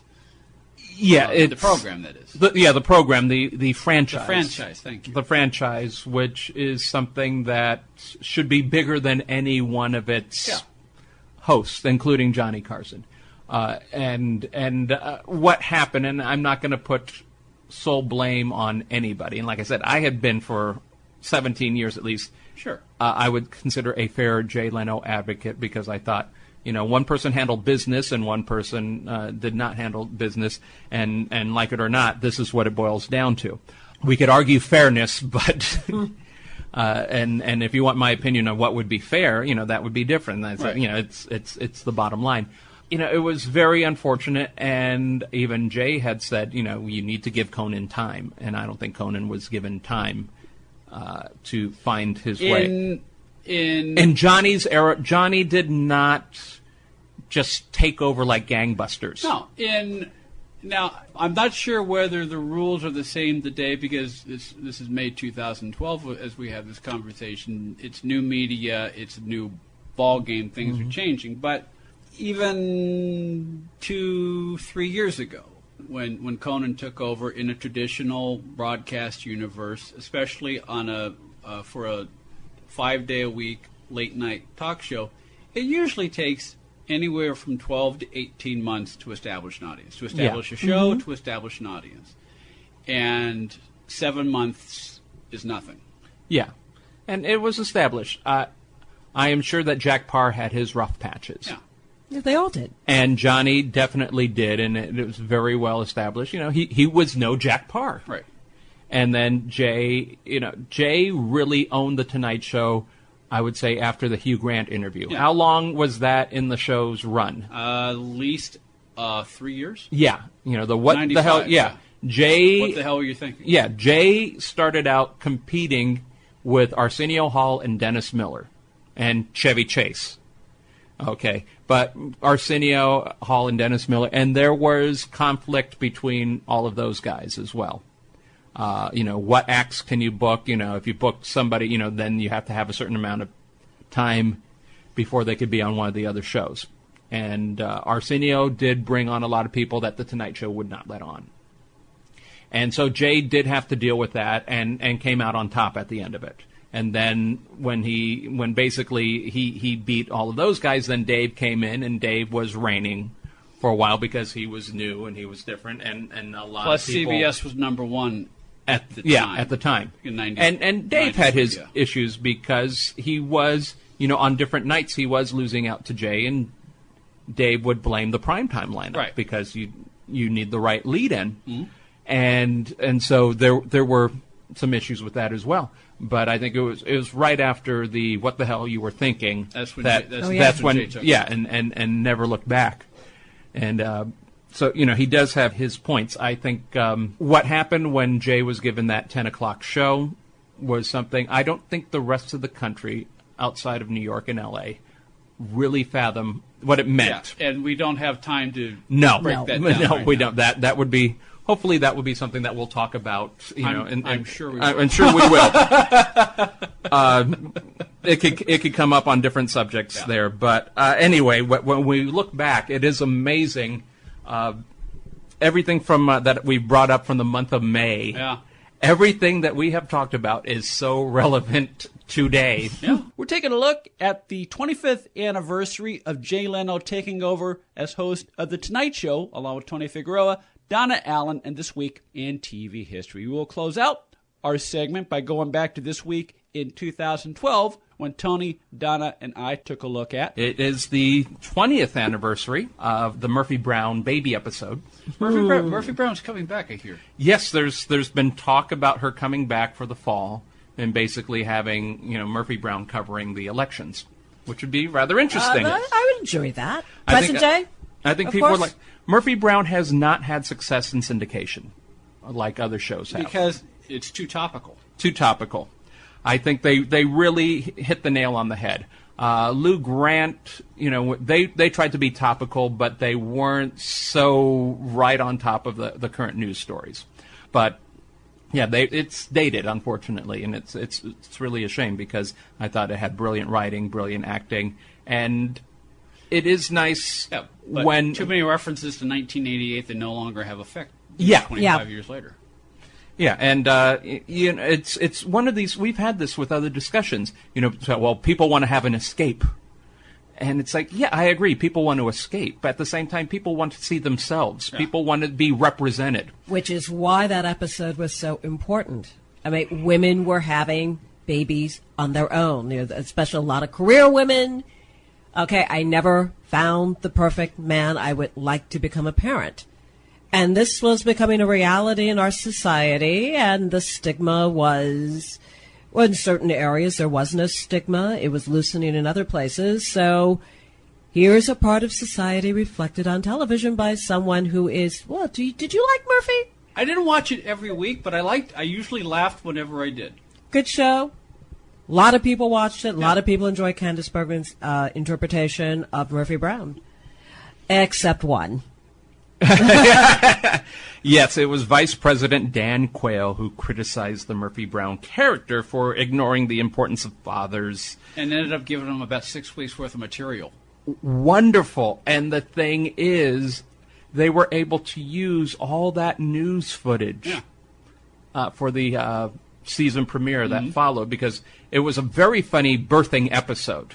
The episode was a little bit of a departure, which usually these episodes are because they take place in the hospital. As you look at All in the Family and all that. You do take the familiar characters out of their environment, and you're having something happen. And Candace Bergen's character of Murphy going into labor is hysterical. At the same time, they had these poignant moments because they were documenting, they were videotaping each individual character in Murphy's life to talk about what it was like on the day that the baby would be born. And they didn't do that realistically. They did that with a black backdrop and the characters speaking very seriously. I remember that day very well. And so that was, kind of a nice balance with the insanity that was Murphy going into labor. And then it was very touching when the baby was finally born and put in Murphy's arms, and she's saying, "You make me feel like a natural woman." And part of the running gag of the show was Murphy, even though she loved Motown, loved singing, she could not. And I believe this was the only time during the episode where she actually sounded decent singing this song to her new baby. It was very touching. It's very touching. It's beautiful. And then the episode aired, and then Dan Quayle made his speech. Yes. But he speaks of Murphy Brown, and then others, I think, followed suit, as if she was a real person. And it was, I think, all the late-night comedians were having hay with this. At this time, you had Dennis Miller, Arsenio Hall, and the last few weeks of Johnny Carson doing The Tonight Show, which gave his and everybody else's monologue so much fodder. And it was just because he was speaking like this was a real person that did this, that this is, he did not make any distinction with that reality. And even George Bush, President Bush at the time, was, kind of avoiding and say, yeah, well, okay, I'll take one Murphy Brown question. So nobody ever talked about the character. They always spoke. And so you had so much material that you could harvest to use that and actual headlines with Vice President Quayle and Murphy Brown with her baby, that they had one of the most brilliant season premieres. And I think what was really great was Joe Rigobudo. He had the best line when the show came back. It's like, it's Dan Quayle, get over it. Because you had basically Murphy having days and days of no sleep, no bathing, she was a beaten woman at this time. No, she was a new mom. She was a new mom. But just completely not the Murphy that we know. Right. And just, having this little baby completely exhaust her emotionally, physically, everything. And you have this event happening, and, Dan Quayle, they take the direct line from Dan Quayle saying glamorizing, being a single mother. And she's going, does this look glamorous to you? But it was just so beautifully done. And then, of course, you see Murphy get her mojo back, or however you want to put it, at the end, because all the paparazzi were on her front yard, and she empties the diaper pail on one of the paparazzi. So, and then the last shot is her dumping potatoes on the White House residence, because Dan Quayle had his potato spelling bee debacle. Right. It was one of those things, and I think honestly, Diane English and Murphy Brown and all that, they really did have an impact on the upcoming presidential election. We had incorporated, and we were now familiar with the term family values. And I believe it was Newt Gingrich at the time. Remember him? He used the term media elites, which he still used when he was a candidate. Yes. I think it was the media elite, and now he just refers to the elites in the liberal media. But I think there is so much involved with the importance of a situation comedy and how they can actually make a statement, take a stand. There was an episode that aired after that, the one where at the end of the episode Murphy introduces the different types of families. That was the season premiere. That was the season premiere, and quite powerful. She had a great scene where she is back at FYI and she is making kind of an editorial. You can all the problems that we have, you can blame it on 12 years of administration, and current economic situation. And she goes through this list, or you can blame me. And, nice. And she was talking about the definition of a family, and then they bring on, single dads, right, and all those circumstances. Now, from a personal note, I thought this episode and the whole storyline was very important, because I have two loving parents that didn't love each other for very long. They divorced when I was about 6 months old. And as someone who was raised in a different type of setting than a traditional setting, at a time when where living in Defiance, Ohio, you could not say the word divorce out loud. And then moving to LA when I was 7, and most of my friends had divorced parents. So it was this norm where, you might spend Monday through Friday with mom and Saturday, Sunday with dad. Right. I would spend the school year with my mom in LA, and summers and every other Christmas with my dad in Puerto Rico. You had something that was different, and you had at that time a medium that was still at the point of presenting, this is normal. Mm-hmm. And if you don't live in this box, you're not normal. And it was usually the ABC after-school specials, like Me and My Dad's New Wife, or or mom and dad aren't living together anymore, and stuff like that. That was making me go, oh, there I am. There I'm represented. And then later on, as the 80s, you started to see more of yourself and, more of your circumstances on TV. And that's why I said, people want to be represented. Right. You want to escape, but you still want to see yourself represented. So I took great umbrage when people were saying, okay, well, your family has to be this. And I did have, good hunks of my time where my father wasn't present. He wasn't a deadbeat dad, but it was the circumstance and custody of a divorce situation. And to say, okay, this is the type of upbringing I have.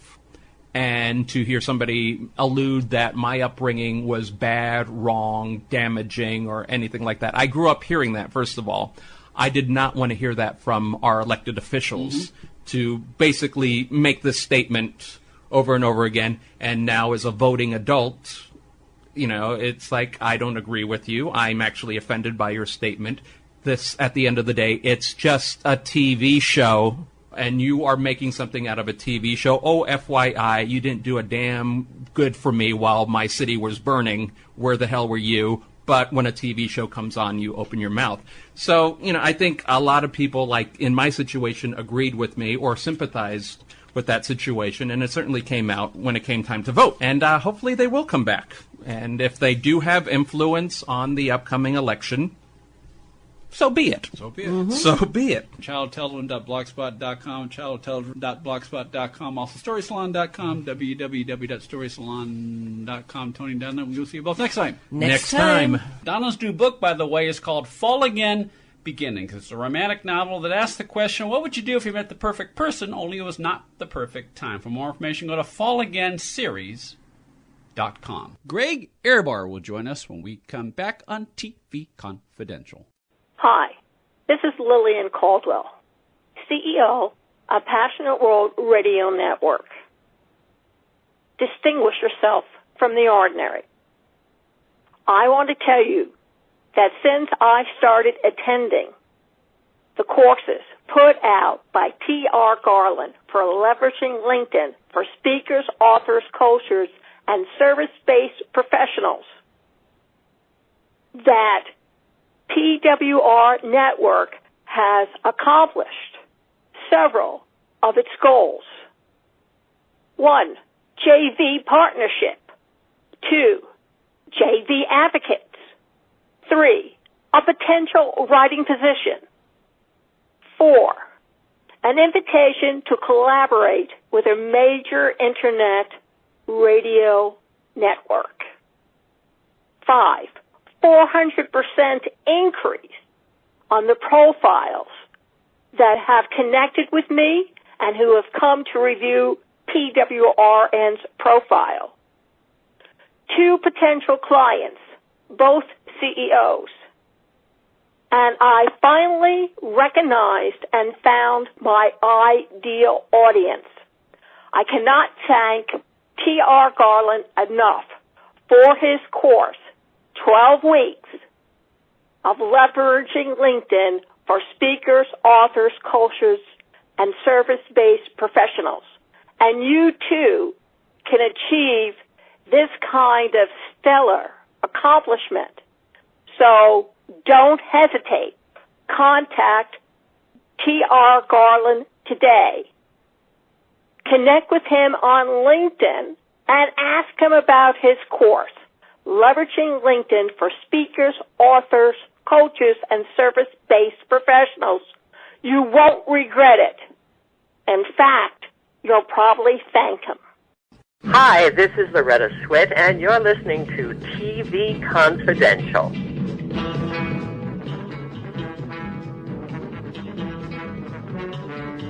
Ed Roberts with a reminder that the next edition of TV Confidential will air next week on the station at the usual time. You can join us for that. In the meantime, Greg Ehrbar is with us for another look at recently released DVD and streaming titles that we think you'll find of interest. Greg, of course, covers music, film, and television releases for CartoonResearch.com, AnimationScoop.com, LeonardMaltin.com, as well as his own website, GregEhrbar.com. What do you have for us this week? Well, we have a a couple of CDs I want to talk about, soundtracks that are based on or have a TV component to them. We don't talk about soundtracks too much, and it's kind of a nice thing to let the listeners know are available.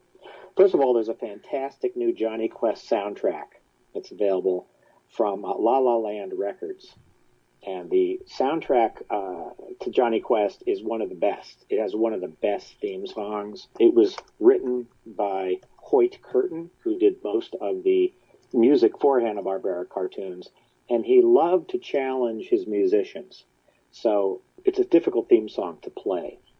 And this is a 2-disc set that has a lot of the action-adventure music that you heard on the show, and if you watched Hanna-Barbera Adventures from that point on, you heard this music again. I was never a Johnny Quest fan as a kid, although a lot of my colleagues are. Obviously, you are. I'm trying to call to mind the Johnny Quest theme.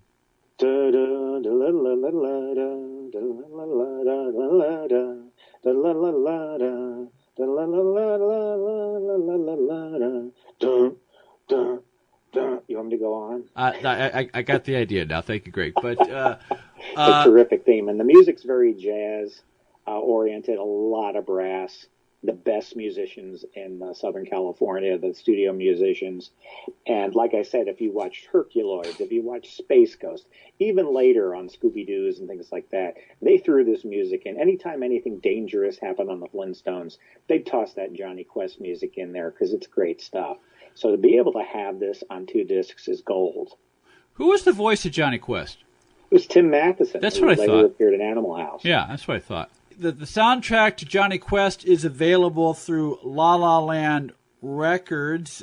You've got the Alice Through the Looking Glass soundtrack, which I think we've talked about once or twice before, but because our friend Bob Wynn, I believe he produced that special, I don't mind talking about it again.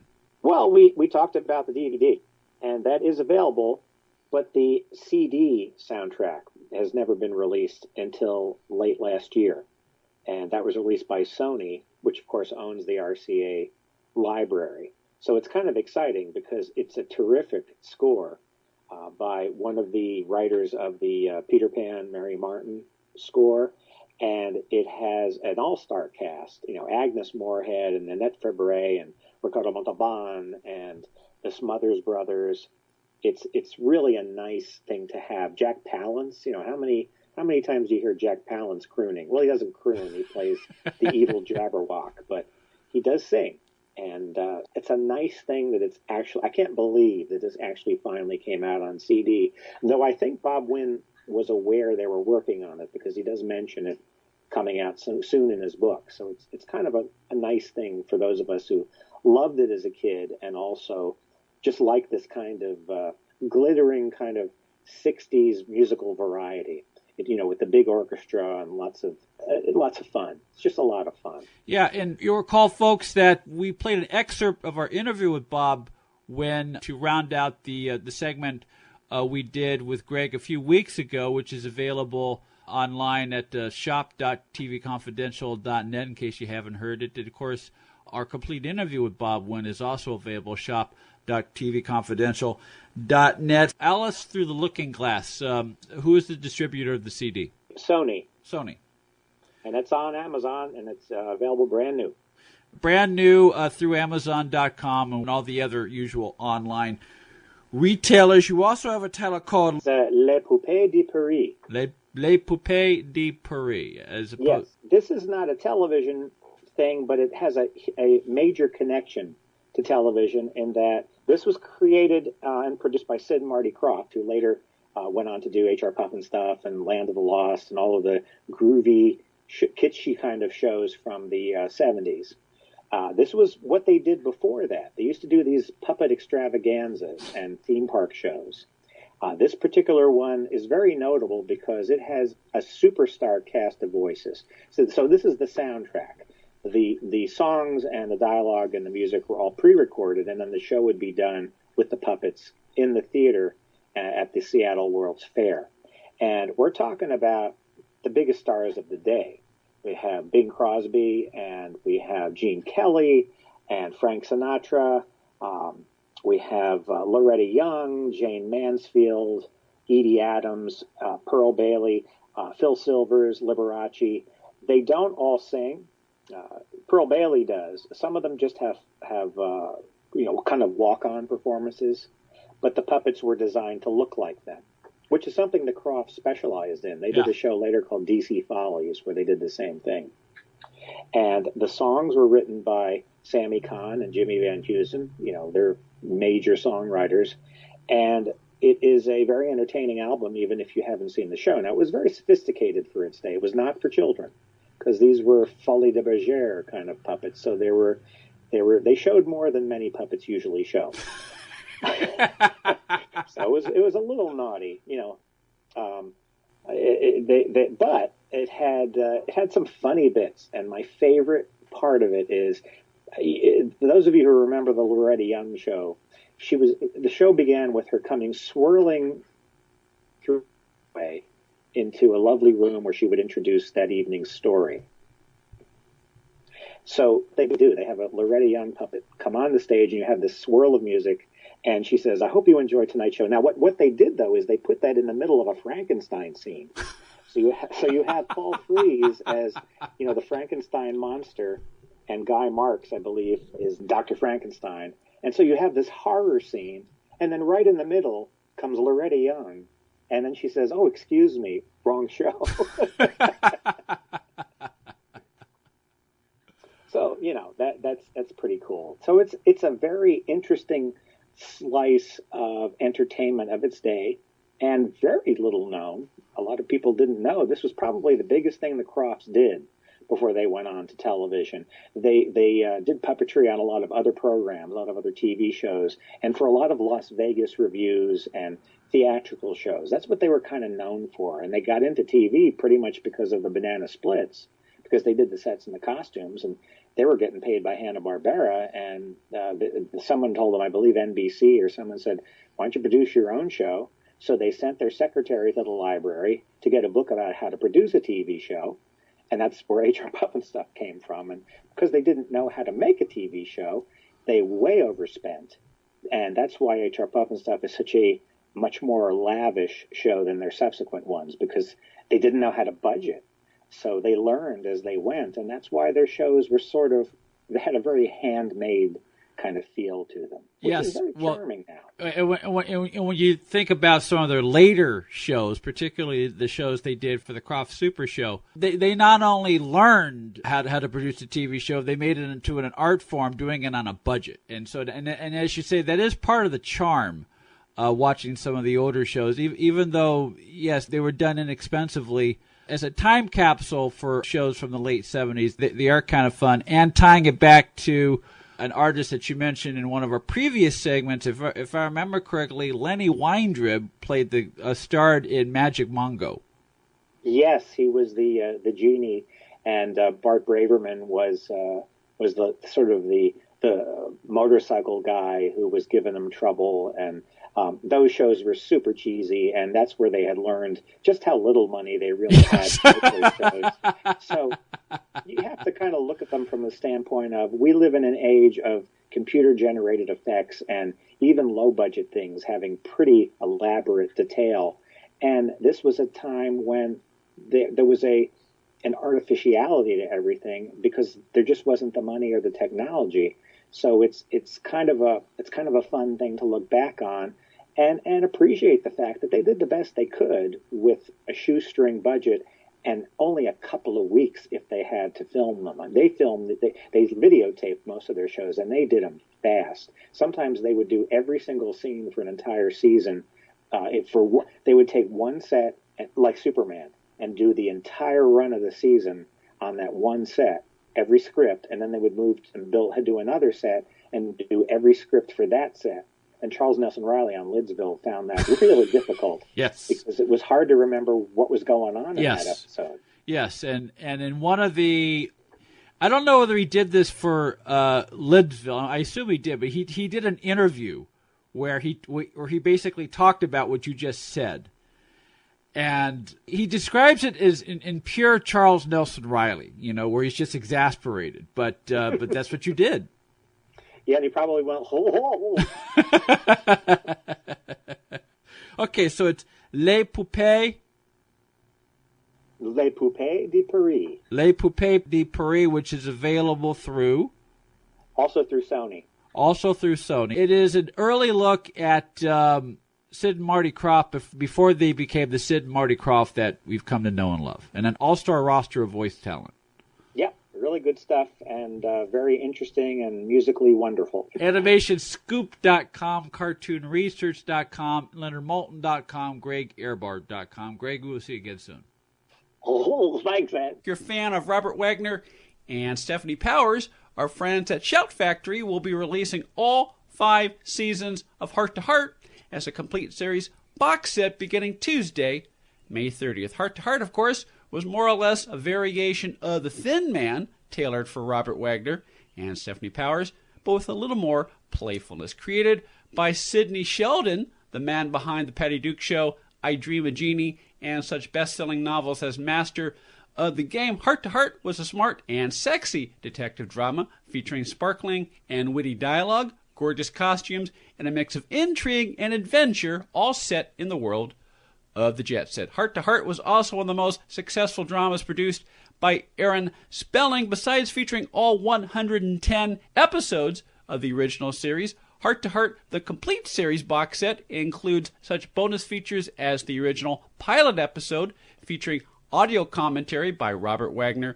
Stephanie Powers, and director Tom Mankiewicz, plus a 20-minute original featurette called The Heart of Season 1. Heart to Heart, the complete series, comes to DVD for the very first time beginning Tuesday, May 30th from our friends at Shout Factory. A reminder that Show Me, celebrities, business tycoons, rock stars, journalists, humanitarians, attack bunnies, and more is available through Smart Business Books. You can also find it at Amazon.com and wherever books are sold online. For more information on Randall Kenneth Jones, go to ShowMeJones.com or RandallKennethJones.com. For more information on Jean Harlow, Hollywood's first blonde bombshell, and other exhibits this summer at the Hollywood Museum, call 323-467-7776, 323-467-7776, or go to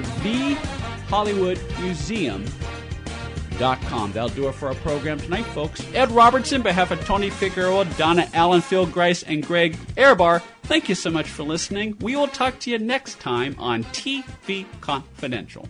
Thank you for listening to Passionate World Radio Network, a multimedia company. You can listen to this program all over again at PassionateWorldRadioNetwork.com, Facebook.com/PWRN, Twitter.com/PWRN, GooglePlus.com/PWRN. Distinguish yourself from the ordinary. And remember, please keep listening.